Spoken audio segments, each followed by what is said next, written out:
ಇನ್ನು ಕುಂಭಮೇಳದ ಕಾಲ್ತುಳಿತದ ಬಗ್ಗೆ ಪ್ರಧಾನಿ ಟ್ವೀಟ್ ಅನ್ನು ಮಾಡಿದ್ದಾರೆ. ಎಕ್ಸ್ ನಲ್ಲಿ ಪೋಸ್ಟ್ ಮಾಡಿರುವಂತಹ ಪ್ರಧಾನಮಂತ್ರಿ ನರೇಂದ್ರ ಮೋದಿ ಮೃತರ ಕುಟುಂಬಗಳಿಗೆ ಸಾಂತ್ವನವನ್ನ ಹೇಳಿದ್ದಾರೆ. ಮೃತರ ಕುಟುಂಬಸ್ಥರಿಗೆ ನನ್ನ ಸಂತಾಪ. ಆಸ್ಪತ್ರೆಯಲ್ಲಿರುವಂತಹ ಅಸ್ವಸ್ಥರು ಬೇಗ ಚೇತರಿಸಿಕೊಳ್ಳಲಿ. ಘಟನೆಯಿಂದ ತುಂಬಾ ನೋವಾಗಿದೆ ಅಂತ ಪ್ರಧಾನಮಂತ್ರಿಗಳು ಎಕ್ಸ್ ನಲ್ಲಿ ಪೋಸ್ಟ್ ಮಾಡಿದ್ದಾರೆ. ಕೆಲವರು ಸಾವನ್ನಪ್ಪಿದ್ದಾರೆ, ಎಷ್ಟು ಜನ ಸಾವನ್ನಪ್ಪಿದ್ದಾರೆ, ಏನು ಎತ್ತ ಅನ್ನುವಂಥದ್ರ ಬಗ್ಗೆ ಇನ್ನಷ್ಟೇ ಗೊತ್ತಾಗಬೇಕಾಗಿದೆ. ಯಾಕಂದರೆ UP ಸರ್ಕಾರ ಅದ್ರ ಬಗ್ಗೆ ಇನ್ನೂ ಅಧಿಕೃತವಾಗಿ ಮಾಹಿತಿಯನ್ನು ಕೊಡಬೇಕಾಗಿದೆ. ಆದರೆ ಪ್ರಧಾನಮಂತ್ರಿ ನರೇಂದ್ರ ಮೋದಿ ಅವರು ಟ್ವೀಟನ್ನು ಮಾಡಿ ಮೃತರ ಕುಟುಂಬಸ್ಥರಿಗೆ ಸಾಂತ್ವನವನ್ನು ಹೇಳಿರುವಂಥದ್ದು. ಎಷ್ಟು ಜನ ಏನು ಎತ್ತ ಅಂತ ಅವರು ಕೂಡ ಅದರಲ್ಲಿ ಡೀಟೇಲ್ಸನ್ನು ಏನು ಮೆನ್ಷನ್ ಮಾಡಿದ್ದಾರೆ.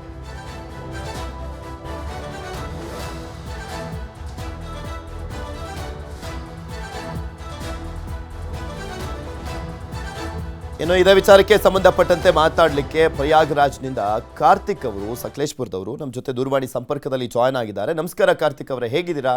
ಸರ್ ನಮಸ್ಕಾರ ಸರ್. ಹೇಗಿದ್ದೀರಾ ಸರ್? ಚೆನ್ನಾಗಿದೆ, ಏನು ತೊಂದರೆ ಇಲ್ಲ. ಬೆಳಿಗ್ಗೆ ಸ್ವಲ್ಪ ದುರ್ಘಟನೆ ಆಗಿದೆ, ಈಗ ಏನೂ ಇಲ್ಲ, ಎಲ್ಲ ಕ್ಲಿಯರ್ ಮಾಡಿದ್ದಾರೆ. ಈಗೇನು ಆತರ ಸಂಭವ ಇಲ್ಲ. ಬೆಳಿಗ್ಗೆ ಸ್ವಲ್ಪ ಕತ್ಲೆ ಮಂಜು, ಹಾಗಾಗಿ ಸ್ವಲ್ಪ ಜನಗಳು ಕ್ರೌಡ್ ಜಾಸ್ತಿ ಆಗಿದ್ರಿಂದ, ನಾಗಸಾಧುಗಳು ಜನಗಳ ಒಟ್ಟಿಗೆ ಬಂದಿದ್ರಿಂದ ಸ್ವಲ್ಪ ದುರ್ಘಟನೆ ಆಗ್ಬಾರ್ದಿತ್ತು. ಈಗೇನು ತೊಂದರೆ ಇಲ್ಲ ಸರ್, ಎಲ್ಲ ಚೆನ್ನಾಗಿದೆ. ನಾವು ಲೈವ್ ಇಲ್ಲೇ ಇದೀವಿ, ಯಾವುದೇ ತರದ್ ಏನ್ ಪ್ರಾಬ್ಲಮ್ ಇಲ್ಲ. ಎಲ್ಲ ಚೆನ್ನಾಗಿದೆ, ಜನ ಹೋಗ್ತಾ ಇದಾರೆ, ಬರ್ತಾ ಇದಾರೆ. ಸ್ವಲ್ಪ ಸರ್ಕಾರದಿಂದ ತುಂಬಾ ವ್ಯವಸ್ಥೆಗಳಾಗಿದೆ. ಪೊಲೀಸ್ನವರು, ಮಿಲಿಟರಿ ಅವರು ತುಂಬಾ ಅಂದ್ರೆ ತುಂಬಾ ಕೆಲಸ ಮಾಡ್ತಿದ್ದಾರೆ. ಆ ತರದ್ ಯಾವುದೇ ತರದ್ದು ಪ್ರಾಬ್ಲಮ್ ಇಲ್ಲ ಸರ್, ಎಲ್ಲ ಚೆನ್ನಾಗಿದೆ. ಅಲ್ಲಿ ಅಂದ್ರೆ ಇವತ್ತು 10 ಕೋಟಿಗೂ ಹೆಚ್ಚು ಜನ ಸೇರ್ತಾ ಇದಾರಲ್ಲ, ನಾವು ಲಕ್ಷಾಂತರ ಜನ ಸೇರಿದಂತ ಸಂದರ್ಭದಲ್ಲೇ ಅಲ್ಲಿ ವ್ಯವಸ್ಥೆಗಳನ್ನ, ಸಿದ್ಧತೆಗಳನ್ನ ಅಲ್ಲಿ ಮ್ಯಾನೇಜ್ ಮಾಡೋದು ತುಂಬಾ ಕಷ್ಟ ಆಗಿರುತ್ತೆ, ಚಾಲೆಂಜ್ ಆಗಿರುತ್ತೆ. ಇಲ್ಲಿ ಹೇಗಿತ್ತು, ನೀವು ಕಂಡಂಗೆ ಹೇಗಿದೆ ಈಗ ಪ್ರಯಾಗ್ರಾಜ್? ಸರ್ ಮ್ಯಾನೇಜ್ಮೆಂಟ್ ತುಂಬಾ ಸೂಪರ್ ಆಗಿತ್ತು, ಆದ್ರೆ ಜನ ಜಾಸ್ತಿ ಆದ್ರು, ಅನ್ಕೊಂಡಿಗಿಂತ ಜನ ಜಾಸ್ತಿ ಬಂದ್ರು. ಹಾಗಾಗಿ ಸ್ವಲ್ಪ ಆಚೆ ಆಯ್ತು. ಮತ್ತೆ ಚಳಿ ಬೇರೆ ಬೇರೆ ವ್ಯವಸ್ಥೆಗಳಿಂದ ಸ್ವಲ್ಪ ಇದಾಗ್ಬಿಟ್ರೆ ಬೇರೆ ತರದ್ ಯಾವ್ದಂತಿಲ್ಲ ಸರ್. ನಮ್ ಜೊತೆ ಒಬ್ಬರು ಮಾತಾಡ್ತಾರೆ. ಹಲೋ ಸರ್, ಧರ್ಮೇಶ್ ಅಂತ ಹೇಳಿ ಸಕಲೇಶ್ಪುರನೇ. ಹೇಳಿ. ಕೇಬಲ್ ಆಪರೇಟರ್ ಧರ್ಮೇಶ್ ಅಂತ ಹೇಳಿ ಸಕಲೇಶ್ಪುರ. ಹೇಳಿ ಸರ್. ಏನಿಲ್ಲ, ಹೋಗ್ತಾ ಬರ್ತಾ ಜನ ತಳ್ಳಾಟ ಶುರು ಆಯ್ತು. ಕರೆಕ್ಟ್ 3 ಗಂಟೆಗೆ ಶುರು ಆಯ್ತು ಅದು. ಆ ಟೈಮಲ್ಲಿ ಎಲ್ಲ ಒಂದ್ ಕಡೆ ಹೋಗೋರು, ಆ ಕಡೆ ರಿಟರ್ನ್ ಬರೋರು. ಅವಾಗ ಕಾಲ್ ತುಳಿತಾ ಇತ್ತು. ಬೆಳಗಾಂರವ್ರು ಯಾರೋ ಕರೆಕ್ಟ್ ನಮ್ಮ ಕಸ್ಟಮರ್ ಯಾರೋ ಫೋನ್ ಮಾಡಿದ್ರು. ಬೆಳಗಾಂ ಕಡೆ ಯಾರೋ 60 ಜನ ಹೋಗಿದ್ದಾರೆ. ಓಕೆ.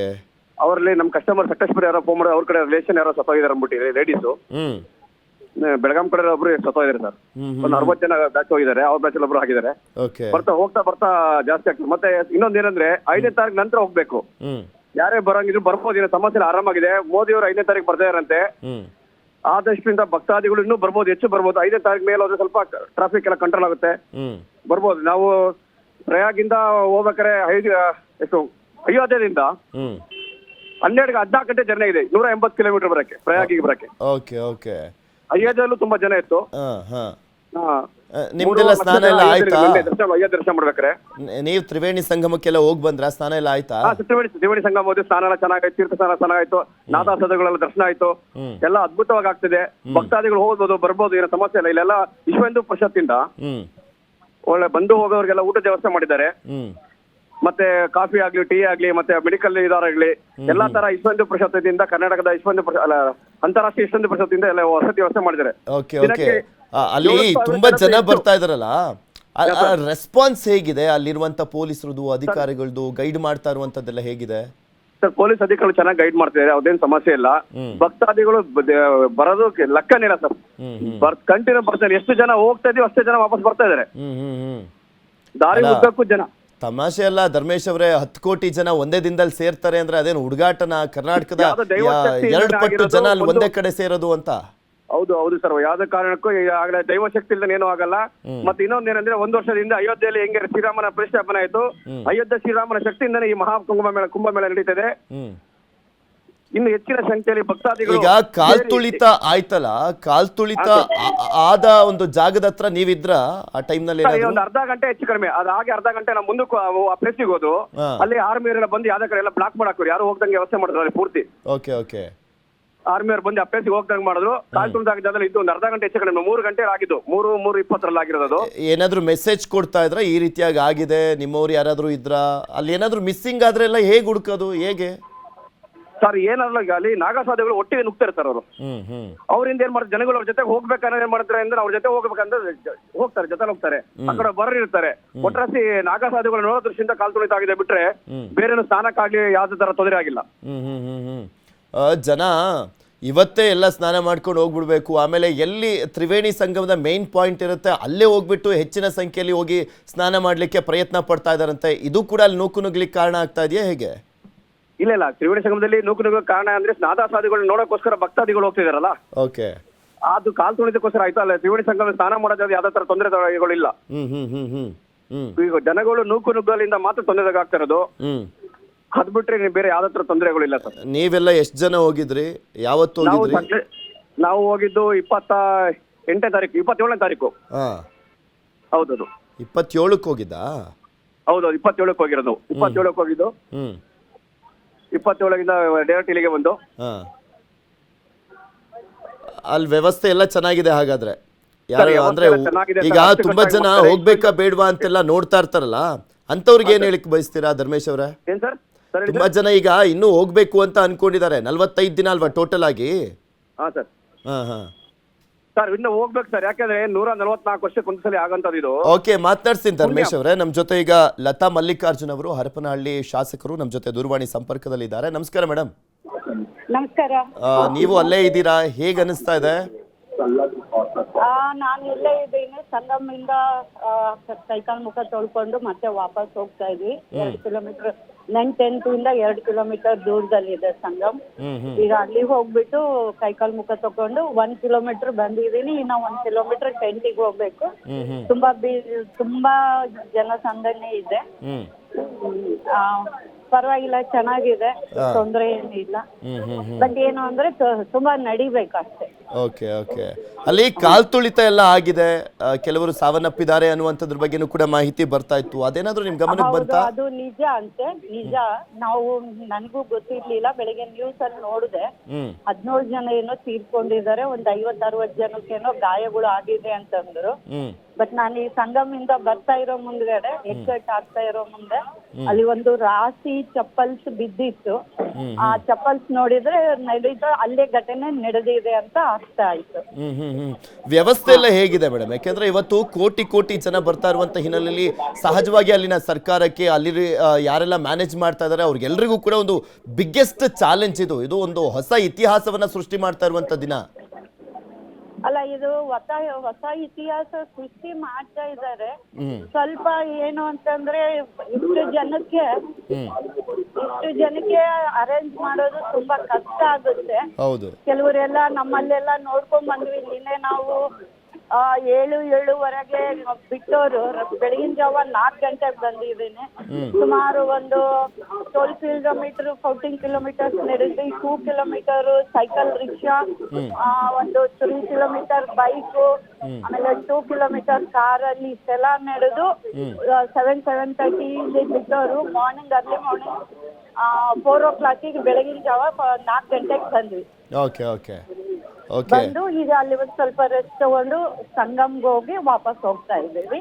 ಎಲ್ಲಾ ಕಡೆಗೂ ತುಂಬಾ ಜನ ದಟ್ಟಣೆ ಜಾಸ್ತಿ ಇದೆ. Okay. Take care Lata Mallikarjuna madam. News 18 ಜೊತೆ ಮಾತನಾಡಿದ್ದಕ್ಕೆ ಧನ್ಯವಾದ.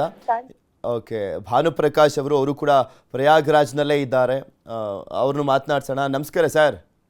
ನಮಸ್ಕಾರ ಸರ್. ಹೇಗೆ ಅನ್ನಿಸ್ತಾ ಇದೆ, ಹೇಗಿದೆ ಅಲ್ಲಿ ವ್ಯವಸ್ಥೆ ಎಲ್ಲ? ಸರ್, ಅಭೂತಪೂರ್ವವಾದ ಸನಾತನ ಹಿಂದೂ ಧರ್ಮದ ದೊಡ್ಡ ಸಮಾವೇಶ ಅಂತ ಹೇಳಿದ್ರೆ ತಪ್ಪಾಗ್ಲಾರದು. ಇಷ್ಟು ಕೋಟಿ ಜನ ಈ ಒಂದು ತೀರದಲ್ಲಿ ಇದ್ಕೊಂಡು ನಮ್ಗೆಲ್ಲ ತೀರದ ವ್ಯವಸ್ಥೆಗಳನ್ನ ಮಾಡಿದ್ದಾರೆ ಅಂದ್ರೆ ಬಹಳ ವಿಶೇಷ ಇದು. ಯಾಕೆಂದ್ರೆ ಇದು ಸುಮಾರು 10 ಲಕ್ಷ 20 ಲಕ್ಷ ಜನಕ್ಕೆ ಮಾಡುವಂತ ವ್ಯವಸ್ಥೆ ಅಲ್ಲ ಇದು. ಆದ್ರಿಂದ ಕೋಟ್ಯಾಂತರ, ಈಗಾಗಲೇ 7-8 ಕೋಟಿ ಜನ ಸ್ನಾನ ಮಾಡಿ ಹೋಗ್ತಾ ಇದಾರೆ. ಇನ್ನೂ ಹೊರಗಡೆಯಿಂದ 5-6 ಕೋಟಿ ಜನ ಬರ್ತಾ ಇದ್ದಾರೆ. ಅದು ಹೇಗೆ ಅಂದ್ರೆ, ನಾನೇನೆ ಬೆಳಗ್ಗೆ ಹೊರಟು ಬೆಂಗಳೂರಿಂದ ವಾರಣಾಸಿಗೆ ಬಂದು, ವಾರಣಾಸಿಯಿಂದ ಗಾಡಿ ತಗೊಂಡು ನಾನು ಎಂಟ್ರೆನ್ಸ್ ಬಂದೆ. 13 ಕಿಲೋಮೀಟರ್ ಆಚೆ ನಮಗೆ ಪ್ರಕಾಶ್ ಅಯ್ಯಂಗಾರ್ ಅಂತ ಮಲ್ಲೇಶ್ವರದ ದೊಡ್ಡ ಇದಾರೆ ಭಕ್ತರು, ರಾಮ ಭಕ್ತರು. ಅವರು ನಮ್ಮನ್ನು ಕರ್ಕೊಂಡ್ ಬಂದ್ರು. ಚೆನ್ನಾಗಿ ಅಲ್ಲೇ ಗಾಡಿ ಸ್ಟಾಪ್ ಮಾಡ್ಬಿಟ್ರು. ಅಲ್ಲಿಂದ ಅವ್ರು ಮೇಡಮ್ ಹೇಳಿದಾಗೆ ನಮಗೂ 13 ಕಿಲೋಮೀಟರ್ ವಾಕಿಂಗು. ಅದ್ರಲ್ಲಿ ಏನು ಮಾತಾಡೋಗೆ ಇಲ್ಲ. ಮಧ್ಯ ಯಾರೋ ಒಬ್ಬ ಸಹಾಯ ಇದ್ರೆ ಬೈಕ್ ನಲ್ಲಿ ಸ್ವಲ್ಪ ಲಗೇಜ್ ತಂದು ಕೊಡ್ತಾನೆ. ಅದೇ ರೀತಿ ಬಂದು ಅಲ್ಲಿಂದ ರೂಮ್ ಹುಡ್ಕೋಕ್ ಶುರು ಮಾಡಿದ್ ನಾವು. ಮಧ್ಯಾಹ್ನ ಇಳಿದು 4 ಗಂಟೆಯಿಂದ ನಮಗೆ ಮಧ್ಯರಾತ್ರಿ 11 ಗಂಟೆಗೆ ರೂಮ್ ವ್ಯವಸ್ಥೆ ಹತ್ರಕ್ಕೆ ಬಂದ್ವಿ. ಬರೋದ್ರೊಳಗೆ ಸಾಗರೋಪಾದಿಯಲ್ಲಿ ಜನ ಹೇಗೆ ಅಂದ್ರೆ ನೀವು ಅದನ್ನ ಹೇಳಕ್ಕೂ ಅಸಾಧ್ಯ. ಅದನ್ನ ನೋಡಿ ವಿಡಿಯೋಗಳೆಲ್ಲ ಕಳಿಸಿದ್ದೀನಿ. ಇಷ್ಟೊಂದು ಕೋಟಿ ಜನ ನಿನ್ನೆ ರಾತ್ರಿ 4 ಕೋಟಿ ಜನ ಈ ಸಂಗಮದಲ್ಲಿ ಹಾಲ್ಟಿದ್ದಾರೆ ಸರ್. 4 crores ಹಾಲ್ಟಿದ್ದಾರೆ ಅಂದ್ರೆ ಅದ್ಭುತ. ಯಾಕೆಂದ್ರೆ ಕುಂಭಮೇಳ ಅನ್ನತಕ್ಕಂಥದ್ದು 144 ವರ್ಷಕ್ಕೆ ಬರೋದು ಅಂತ ಯಾವಾಗ ಪ್ರಚಾರ ಆಯ್ತು, ಜನ ನಮ್ಮ ಜೀವಮಾನದಲ್ಲಿ ನಮ್ಮ ಹಿಂದೆ ನಮ್ಮ ತಂದೆ ತಾತ ಮುತ್ತಾತಂದ್ರು ನೋಡಿಲ್ಲ, ಯಾರು ನೋಡಿಲ್ಲ. ಆದ್ರಿಂದ ನಾವಾರು ಸ್ನಾನ ಮಾಡೋಣ, ಪುನೀತರಾಗೋಣ ಅಂತ ಬಂದಿದ್ದಾರೆ ಎಲ್ರೂ.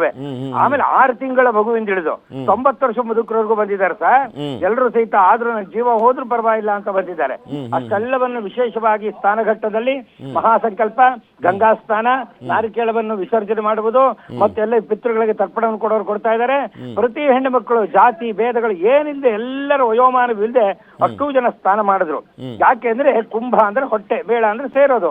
2 ನದಿಗಳು ಸೇರುವ ಜಾಗವನ್ನ ಯಾವ ಮನುಷ್ಯನ ಸಂಗಮದಲ್ಲಿ ಸ್ನಾನ ಮಾಡುತ್ತಾನೋ ರೀಬರ್ತ್ ಆಗ್ತಾನೆ. ಅಂದ್ರೆ ಪುನಃ ತಾಯಿ ಗರ್ಭಕ್ಕೆ ಹೋಗಿ ಬಂದಾಗೆ 2 ನದಿಗಳ ಜಾಗವನ್ನು ತಾಯಿಯ ತೊಡೆ ಎಂದು ಕರೆದಿದ್ದಾರೆ. ಅದರ ಮಧ್ಯದಲ್ಲಿ ನಾವು ಪ್ರಾರ್ಥನೆ ಮಾಡಿ ಸಂಕಲ್ಪ ಮಾಡಿದ್ರೆ ನಮಗೆ ನ್ಯೂ ಬಾಡಿ ಬರುತ್ತೆ. ಅದಕ್ಕೆ ಜನ್ಮಾಂತರ ಹೋಗುತ್ತೆ. ಈ ವಿಶೇಷ ಅಂದ್ರೆ ಇವತ್ತು ಮೌನಿ ಅಮಾವಾಸ್ಯೆ ಅಂತ ಕರೀತಾರೆ. ದೇವಲೋಕದಿಂದ ಬ್ರಹ್ಮದೇವ ಎಲ್ಲರನ್ನು ಕಳಿಸ್ತಾರೆ ಪುಷ್ಕರನ ಸಮೇತವಾಗಿ. ಹೋಗಿ ಭೂಲೋಕದಲ್ಲಿ ಅಮೃತ ಬಿದ್ದಂತ ಮುಹೂರ್ತ ಇದು. ಈ ಮುಹೂರ್ತ 24 ಗಂಟೆ ಇರ್ತಾರೆ. ಆ ಮುಹೂರ್ತ ಅಮೃತ ಗಳಿಗೆಯಲ್ಲಿ ನೀವೆಲ್ಲ ಸ್ನಾನ ಮಾಡಿ ಅಂತ ಯಾಕೆ ಬರ್ತಾರೆ ಅಂದ್ರೆ ಕಶ್ಯಪ ವಿಶ್ವಾಸ ಅನುತಮ ಅವಧಿ ಶಾದಿಗಳಾಗಿ ಆ ವ್ಯಾಸರ ಸಹಿತ ಇವೆಲ್ಲರೂ ಬಂದ್ಬಿಡ್ತಾರೆ. ಅವರೆಲ್ಲ ಬಂದು ತಾವು ಮಾಡಿರುವ ತಪಸ್ಸನ್ನ ವಿಸರ್ಜನೆ ಮಾಡೋದು. ಯಾಕೆಂದ್ರೆ ಅವ್ರು ಸ್ನಾನಕ್ಕೆ ಬರ್ತಾರೆ ಅಂದ್ರೆ ನಮಗೆಲ್ಲ ಒಳ್ಳೇದಾಗ್ಲಿ. ಇಲ್ಲಿ